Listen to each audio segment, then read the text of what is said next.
Existe uma dúvida que é muito frequente no consultório e até mesmo fora do consultório. As pessoas frequentemente me perguntam o seguinte: Danilo, a minha ansiedade, ela pode evoluir para um quadro de depressão?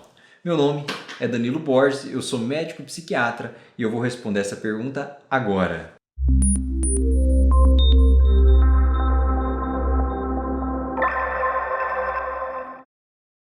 Para a gente entender se um quadro de ansiedade gera depressão ou não, a primeira coisa que eu tenho que saber é o que é ansiedade.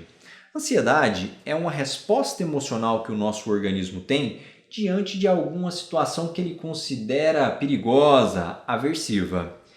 Esse sentimento, essa reação emocional, ela é muito produtiva para a gente. Pense comigo, se eu estou numa rua escura, é natural que eu me sinta ansioso e isso é muito bom. Por quê? Porque ao ficar ansioso, a pessoa ela vai ficar mais atenta, mais preocupada se pode acontecer alguma coisa ou não.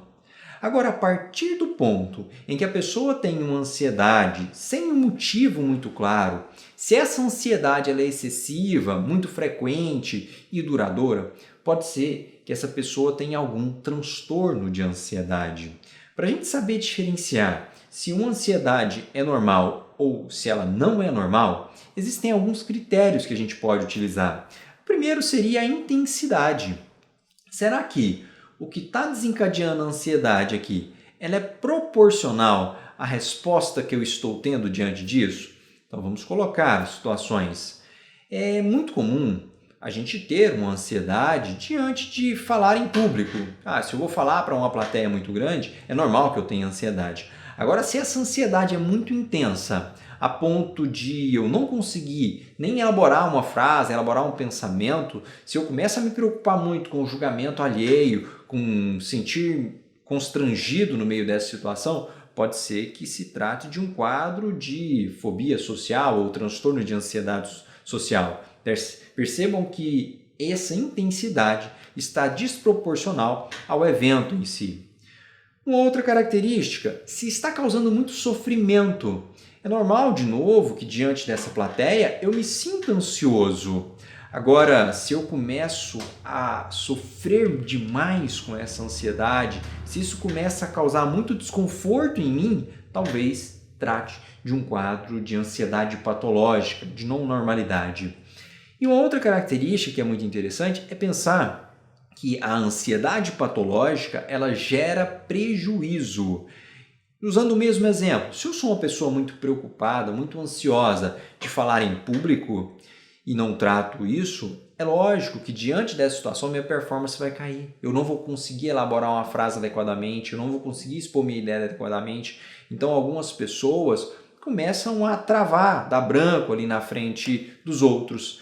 E aí eu posso estar diante de um quadro, como eu disse, transtorno de ansiedade social, a fobia social. Então percebam que aqui trata-se de um quadro de ansiedade patológica. Mas a gente não tem só esse exemplo como ansiedade patológica. A gente pode se deparar com um transtorno de ansiedade de separação, mutismo seletivo, transtorno de ansiedade generalizada, transtorno de pânico, fobia específica e essa que eu disse, fobia social. Sabidamente, esses quadros de ansiedade patológicas não tratados, eles aumentam o risco de uma pessoa ter depressão no futuro. Então, respondendo à pergunta do vídeo, se eu não trato um quadro de ansiedade patológica, claramente existe um risco de lá na frente essa pessoa ela desenvolver um quadro de transtorno depressivo maior.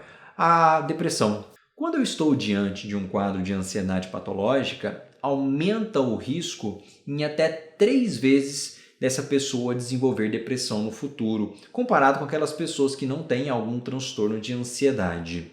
E é importante eu fazer uma outra observação.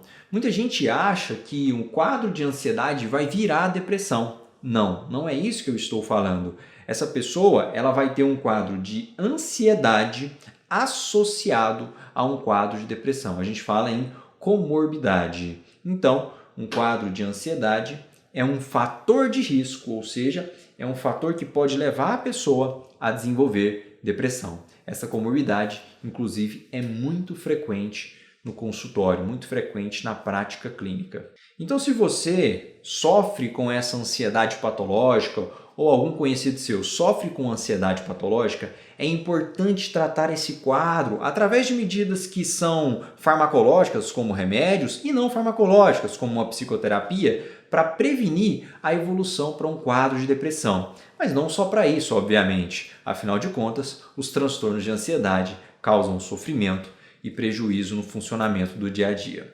Se esse vídeo foi útil para você, deixe um like, se inscreva no canal e deixe um comentário. Esse feedback é muito importante para que eu continue produzindo esses vídeos. Um grande abraço e até um próximo vídeo.